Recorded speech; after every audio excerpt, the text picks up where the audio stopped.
Welcome to an Uncredible show. Welcome, ghosts, insects, voices in my head. I've been doing shows about the NSA leaks all week, and I want to take a break to do something a little more fun.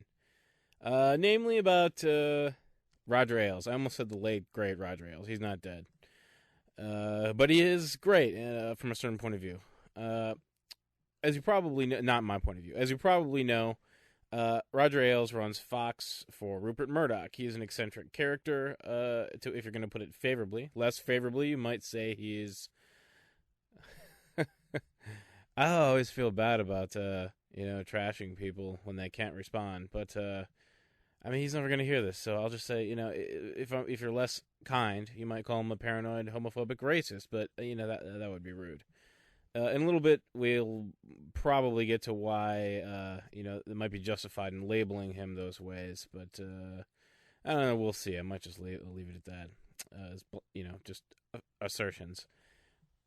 Ailes, before he was head of Fox News, he was in politics, right? He was a consultant for Nixon on his 1968 campaign and for Reagan on both of his. He is credited with leading George H.W. Bush to victory. I'm getting this off Wikipedia, you could probably tell. To victory in the second debate over Dukakis, right? So apparently Dukakis had a failure in the first debate, George H.W. Bush had a failure in the first debate, and then in the second one, he crushed Dukakis, and it was, largely due to Ailes' involvement. So yeah, massive political power throughout his career, and of course, with the help of Murdoch's, I think it was $50 million a year investment. It might have even been 90, in the first, so many years. I think it was 5 years. Murdoch just dumped money into Fox News. Eventually, Ailes led Fox to the dominant position that it's in right now in cable news. Now, this is all despite, and this makes it even more amazing. This is despite the average age of its viewers, which is 66 years old. And that stat is as of the first quarter of this year. Now, it's amazing in one context, but maybe not in another, right? TV is a dying medium. Maybe not dying. And if it is dying, it's gonna take a while. I think eventually it will, and then everything we watch is gonna be mobile, right? And it's not even gonna be handheld. It's gonna be beamed directly into our, maybe not into our brain, but in front of our eyes. And so, in that sense, TV will be dead, but we're still going to be looking at, I guess you could call it a screen. But, 66 years old, it's not that amazing considering that so many young people are turning to the internet, right? But it's still pretty crazy to think about. The average age of the Fox viewer is 66 years old. Okay, so I think this show's going to be a short one today, but I just wanted to talk about a few things that came to mind when I was reading the highlights that Gabriel Sherman of New York Magazine picked out of a speech that Roger Ailes gave at the Kennedy Center yesterday, right? So he received a prize from the Bradley Foundation for being a, quote, visionary of American journalism. Oh, man, I couldn't say that without laughing. And the award is worth $250,000, so, an amount that he's probably not even going to notice. I'm not sure how rich he is. It's got to be in the hundreds of millions, right? So he talked about Benghazi and the IRS, and I have no interest in talking about those topics. They're fake scandals. But, just quickly, I'll say that on Benghazi, the Obama administration should have called it an attack right from the start instead of that bullshit about it being about a videotape, right? And the Republicans should have done...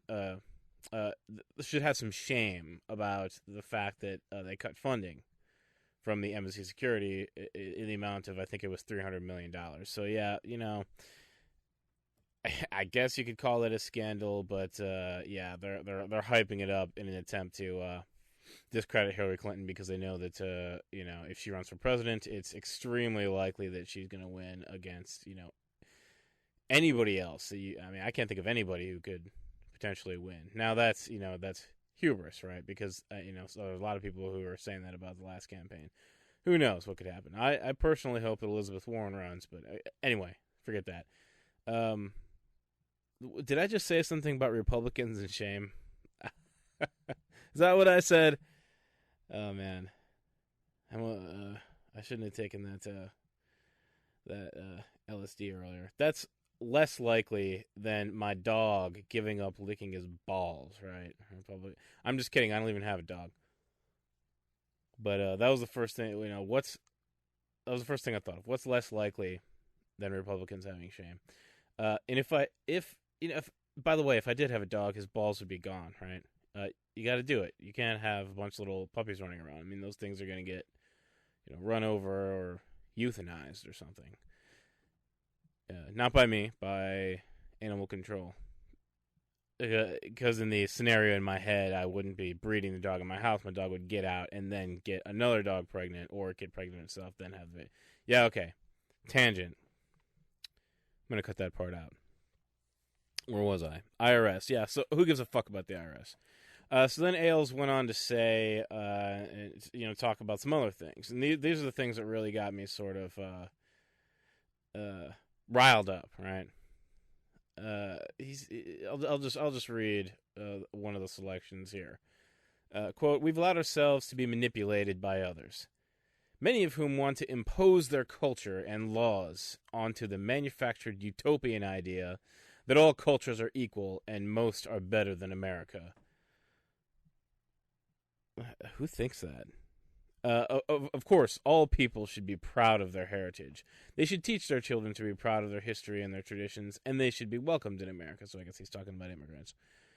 But America is a culture. It has a culture, and it must be recognized. Now, I have some distant family members that I saw recently, and we got into a discussion about politics. I try not to let that happen, especially with family members. But, it happens. I mean, especially if, just picture it, right? So, you go to visit them. It's not like you can avoid them. And, there's a Democratic president, and they're all, older sort of farmers, right? And you're sitting in a room. It would be rude to leave. Obviously, they're going to be talking about politics, so what are you going to do? You're going to, just ignore them and, or pretend like you agree with them? Maybe that's the correct course to take. It wasn't the easiest thing for me to do. So this was actually a while ago now, back when, people couldn't stop talking about the mosque, the mosque scandal.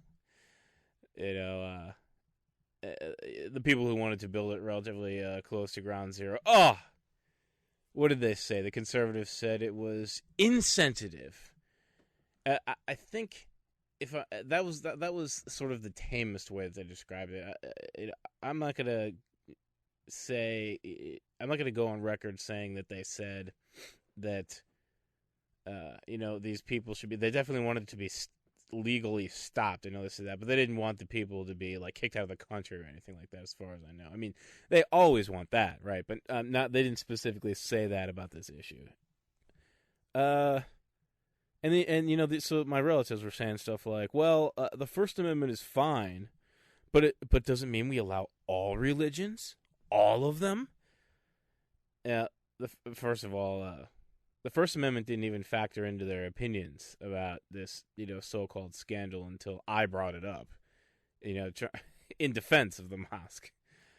And so that was after I brought it up, all religions. I mean, all of them.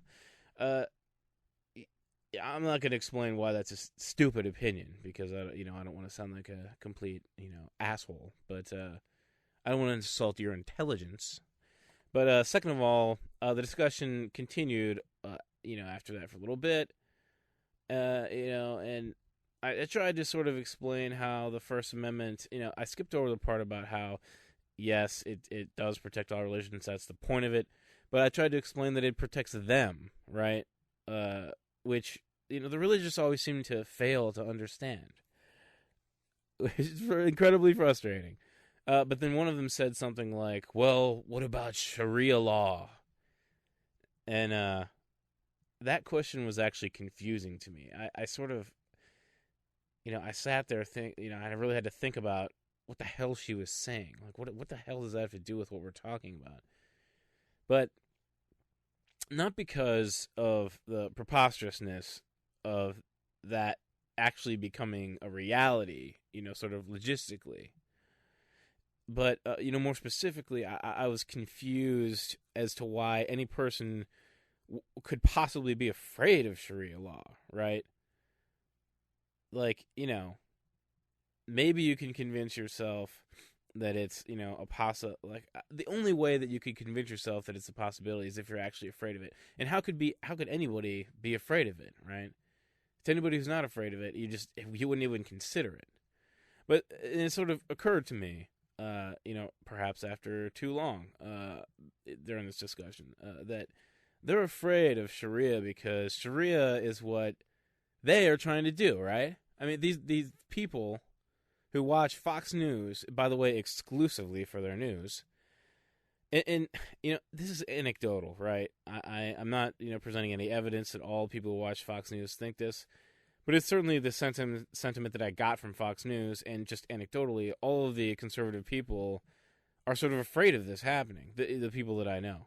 I should say the conservative people, in the age range that I mentioned before, average around 66 years old.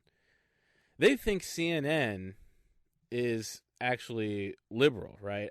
I mean, I know because, when I sort of, like an asshole, scoffed when they mentioned Fox, like, they mentioned, oh, well, I saw on Fox News and I couldn't help myself from scoffing like a dick. They're like, well, you must get your information from CNN then. It's awesome how different progressives and conservatives view reality. CNN progressive. That was funny. I did manage to maintain my, composure there. I didn't laugh when they said that. But yeah, I mean, they're afraid of Sharia law because they want the American version of Sharia here, right? Virtually everything Roger Ailes said in that portion of his speech was classic projection, right? And that's what these people are doing with the Sharia. I mean, they're projecting. That's why they're afraid. That's why they're afraid of it. His viewers are the ones who are being manipulated, right? Remember, we mentioned that. Let me just grab the quote here. We allowed ourselves to be manipulated by others. His viewers are constantly manipulated by his heir. Bill O'Reilly's War on Christmas is the example that comes to mind, right? He does it every year, and isn't that the perfect example of? Or he says that it's imposition of culture on others, right? We're trying to impose our values, but the whole thing that he does is about this idea. The war is about this idea that the whole country has to be Christian and submit to Christian traditions in the public sphere. Like that's what their actual goal is. And if we offer any dissent, we're anti-American, right? We're against the Christian Christmas traditions. This isn't playing the victim, right? Which I just talked about. Who isn't recognizing American culture here, right? Well, actually, I was going to talk about the fact that minorities are grossly underrepresented in the government and TV, etc. But I was just thinking while I was saying it that, in fact, you people keep missing the point of the First Amendment, right? The fact that you advocate indefinite detention, and in cases you advocate for the execution of Gitmo detainees, Bradley Manning, now Edward Snowden, right? They arrested journalists for doing their jobs, reporting what the government is doing, the universal regurgitation of the totalitarian sentiment that we've heard in response to Edward Snowden, as stated by Lindsey Graham, if you're not doing anything wrong, you don't have anything to worry about. The violations of the principles of the Fourth Amendment. Who is it that doesn't recognize American culture? Those are the foundations of American culture, and you're the one who advocates against them. And if you're talking to me about a Christmas tree and indentured servitude, in Marco Rubio's immigration bill. Did you know that 2000? I'm going to talk about demographics here a little bit. Did you know that in 2002 to 2011, Black and Latino residents made up close to 90% of people stopped in New York in the stop and frisk policy, and about 88% of those Black people were completely innocent. And even in neighborhoods that were predominantly white, Black and Latino New Yorkers faced the a disproportionate stop and frisk brunt of the policy, right? Black and Latino New Yorkers made up about 24% of the population in a place called Park Slope, right? So 24% of the population, but they made up 79% of the stops, the stop and frisk stops. That's according to the New York Civil Liberties Union, right? If Ailes were here, I would ask him if he could think of a single time that any of his, the actors that he puts on his air ever explain to their, 66-year-old viewers that people of color make up 30% of the United States population, but they account for 60% of, the people in prison, right? Well, actually, they come to think of it, they might have mentioned that on his air, right? But it would be potentially to suggest that Black people obviously are more violent than white people. The reason I say potentially is because I can't remember a specific example of that. But come on, isn't that the response they would have? Let's be real, right? Well, all right, check out this. Here's another fact for you. Here's another nugget. According to Human Rights Watch, people of color are no more likely to use or sell illegal drugs than whites, right? But they have a higher rate of arrests.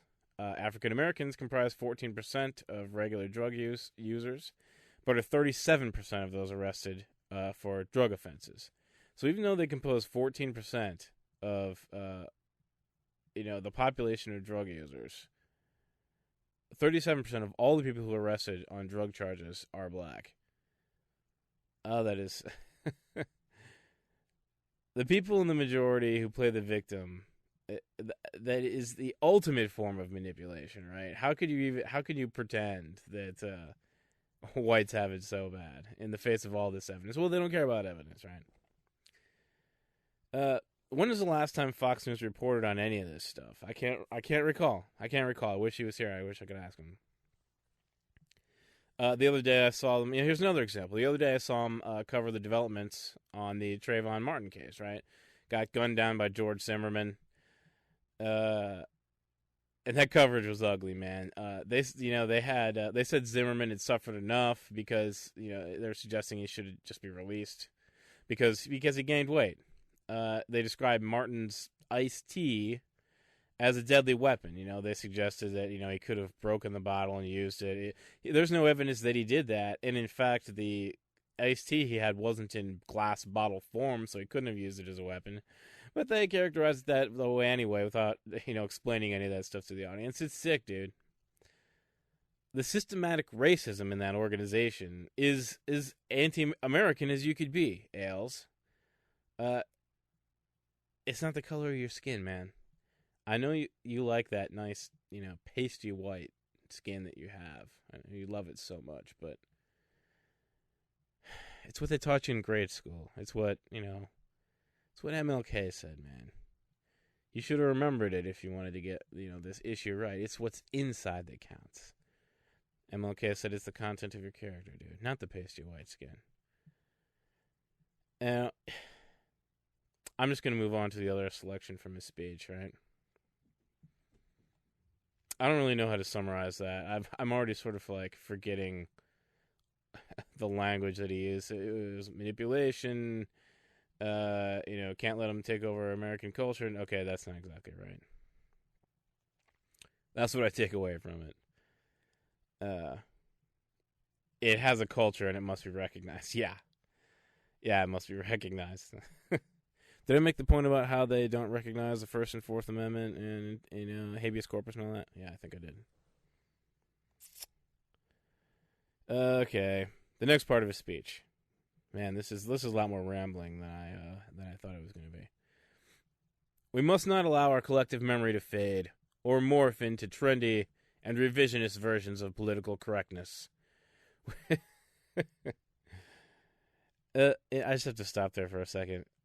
I love it how people complain about political correctness, but they try to pretend like it's not because they're racist or sexist or whatever. They try to pretend it's because like it's a huge inconvenience to like have to speak more syllables, right? Like instead of saying black, they have to say African American. It's such a huge inconvenience that they wouldn't do it even if their fellow human being would prefer that they did. What kind of an issue is that to fight over? Political correctness. Just let it go, man. There's so much more important shit than that. I guess for them, it's like a fundamental like undermining of society. That's probably the way they see it. I mean, it's the way they see minorities in general. I mean, I just proved it, sort of. Which becomes a substitute for the truth. So there it is, right there. And revisionist versions is funny too. Traditional American culture influenced me greatly as I created the Fox News channel for Rupert Murdoch. We knew that a fair and balanced news channel would succeed as long as no views were rejected and conservative views were allowed to be heard. Conservative views allowed to be heard. That's an interesting way to put it. It made me think of this story from last year that was, sort of largely ignored by, among the people who did know about it, notoriously ignored by the, establishment media. Did you know that last year, this is a story, Ailes sent a Fox national security analyst is her title, named Kathleen McFarlane with a D, to Afghanistan to convince General Petraeus to run for president. Did you know that? And it's a great story, and I, in my view, it should be a huge scandal, but. So it wasn't just an offer to run for president. There were some details, right? The offer was that if he ran, Rupert Murdoch would fund the campaign, I guess single-handedly. I mean, I don't know how much money he was willing to actually dump into it, but I would say at least $100 million, probably, right? Ailes would quit Fox News to run the campaign, and this is the way she put it: Fox News would be his quote in-house. Which is another way of saying that the largest private propaganda organization in the country would be devoted entirely to their selected conservative presidential candidate, right? What was it he was saying about, conservative views allowed to be heard, right? Now, forget about the utter contempt for journalism that, that offer to General Petraeus shows, right? Or the shameless contradiction of the fair and balanced slogan that they, use countless times a day, right? If Petraeus had accepted, could you characterize that as a voice being heard, right? A conservative voice being heard? I mean, it sounds more like a relentless, avalanche of right-wing propaganda, right? I mean, well, that's what they do anyway, but, if they did it with Petraeus, they would lose even their sort of anemic pretext of being news, wouldn't they? I mean, they would have to. I mean, it couldn't withstand the fact that they, the head of the network quit to run his campaign, the owner of the network paid for the whole thing, and then Fox News, essentially just disseminated pure propaganda for the person they chose to be their candidate. I mean, give me a break. Voice being heard, that is not the way that I would characterize that. The question I always ask myself when I'm sort of thinking about, contemplating the likes of Roger Ailes and the other people on Fox, Bill O'Reilly, Sean Hannity, and other people throughout the media establishment, right? Is do they not realize the irony and the hypocrisy in what everything that they do and say, in everything that they appear to be in their sort of like public persona, right? Or are they just like the most cynical creatures that like anyone could ever imagine, right? Sort of laughing all the way to the bank, at the expense of the people that they, bleed for the cash, right? I'm not sure. I'm honestly not sure. I mean, there's evidence. I mean, I think I lean more toward that they're just cynical and they like view it as a way to make money, and like they view themselves as actors and they really don't care that other people would take it seriously. But I don't know. I mean, part of me thinks no one can be that cold because I wouldn't be able to live with myself, lying like that all the time. But I mean, the other part of me thinks that nobody could be that stupid either. So I don't know. I really just don't know. What I know for sure is that I don't really care much for Roger Ailes. He had quite a career. He had a really nice run. He's I was about to say he's the kind of guy you would want on your side, but maybe that's like the fundamental weakness of liberals is that like you can't, and it's a fundamental difference between conservatives and liberals is that winning isn't worth like sacrificing your humanity. Like if you have to do the kind of stuff that Ailes does, maybe it wouldn't be worth it. Does he deserve the other, the $250,000 reward for giving that speech, which appears to be a complete pile of bullshit? I guess that's on the Bradley Foundation. It's on them. But I don't know. Maybe he'll give it to a charity or something. Yeah. I just hope it's not the Heritage Foundation or something. Yeah, they're not a charity. But hey, they are a quote unquote nonprofit. Yeah, $250,000, man. I could think of somebody who could use that. All right, man. Ailes, sleep well, man. Congratulations. Night.